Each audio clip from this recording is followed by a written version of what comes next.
mistaken. So he's throwing a touchdown more often than those guys threw touchdowns in those historic seasons.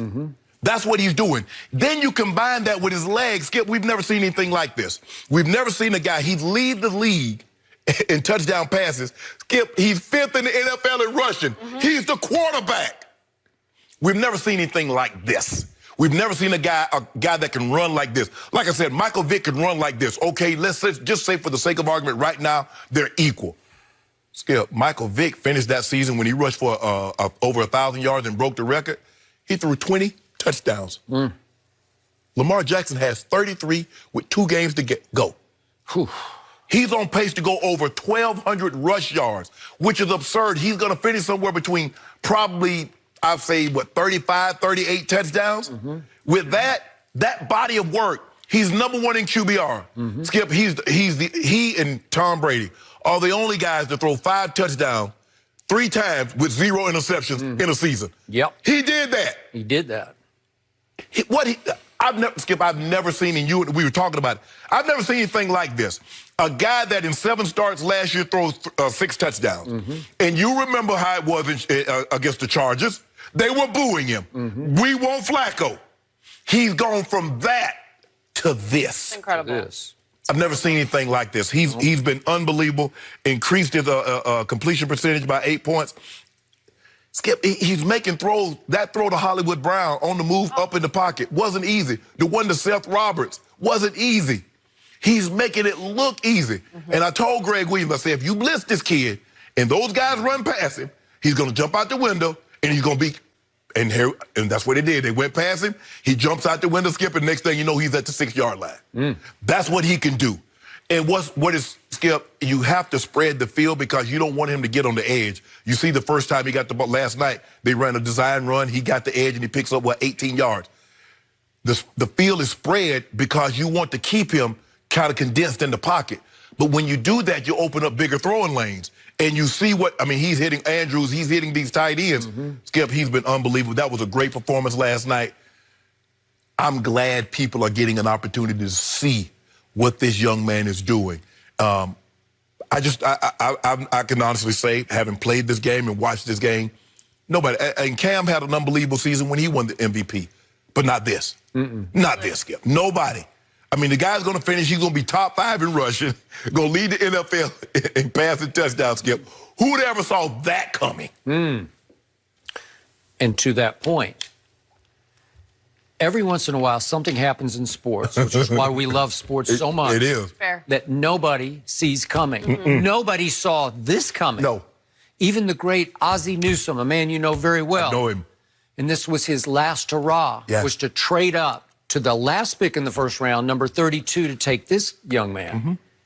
I don't even think Ozzie saw this. No. If he saw this, he would have traded up farther. You know, he would have been afraid somebody else would snatch it. Yes.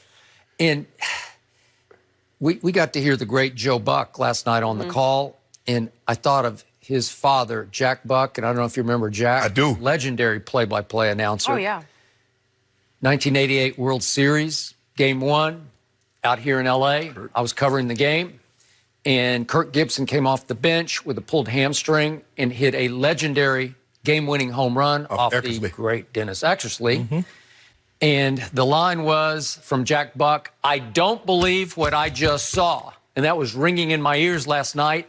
Every other play that Lamar pulled off, I was thinking, I don't believe what I just saw. Because I know what I did see last year. And by the way, before that draft, I said, I really like Lamar. And I think it's a project. You're going to have to be patient with him. But I think he can be pretty good in this league. Or do what John Harbaugh did, take the kid and build the offense around him. Okay. But nobody saw.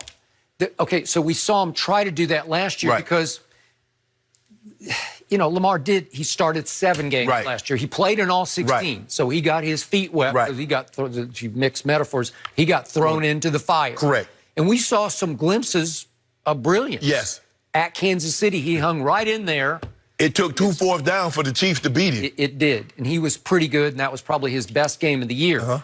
But his QBR for the whole year ended up 46, which was 28th in the NFL. So it wasn't it wasn't predicting greatness in the QBR. And remember, right? Skip, he went to San Diego. He went to L.A. and beat the Chargers on a Saturday night. Okay, all right. But then, to your point, he winds up in a home playoff game against those Chargers. And through 3 quarters, he was 3 of 9 for 25 yards. Think about that. Yes. That same guy you've been seeing night after big stage night. Yes. He was 3 of 9 for 25 yards through 3 quarters. And then they rallied in the fourth. They're down, 23-3 Right. with 9 minutes left. And they rallied and they cut it to 23-17, but it really wasn't that close. Right. How do you quantum leap from that performance to what happened? You could see it in game 1 this year at Miami. He went home to Miami, and he just lit up the Dolphins. Yeah. And we weren't sure. We thought the Dolphins were just We thought they were bad. They tank it. They tank it for Tua. Okay, but again, I thought they got some talent, Right. but he just destroyed them Right. on opening day. Remember that? Yes. And he really hasn't looked back. They have lost a couple of games. He lost to Kansas City, and then Baker went in there and lit him up. And Lamar played pretty well in that game, but Baker played a little better. Correct. And the Browns played a little better than the Ravens did, scored 40 points. But the point now is, and you've brought this up regularly, but it's so many that they haven't just stacked wins, they've stacked impressive wins. They went to Seattle and won 30-16. They beat the Patriots on a Sunday night, 37-20. Houston went there and lost 41-7. This is toying with people. Yes. The Rams on Monday Night Football. In their building. 45-6. Are you kidding me? 45-6? That's not even fair. And then they did beat the Niners, so it was a big quality win. Right. And it's 20-17, but it really wasn't that close to me.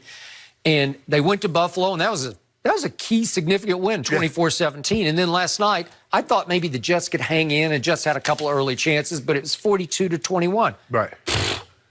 And to your point, after a while, it was like a frolic for him. He was just having fun out there. Yes. And it wasn't like he was showboating or grandstanding or hot dogging. He was just really having fun. And, Skip, they have so much confidence in him. John Harbaugh, you listen to the NFL when he's mic'd up and he's saying, what you're doing is not easy. That throw, because he's talking about Buffalo last week, Skip, he's like, what you just did, that's not easy.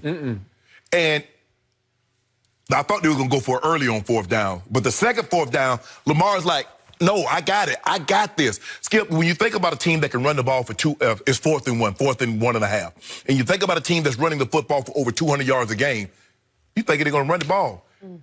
Lamar, throw the football for a 1st down. That's what you do with Aaron Rodgers. That's what you do with Brady on 4th down. You put the ball in your best player's hand and you say, throw it. Right. Well, this guy's legs is dynamic. They say, no, Lamar, throw it. Correct.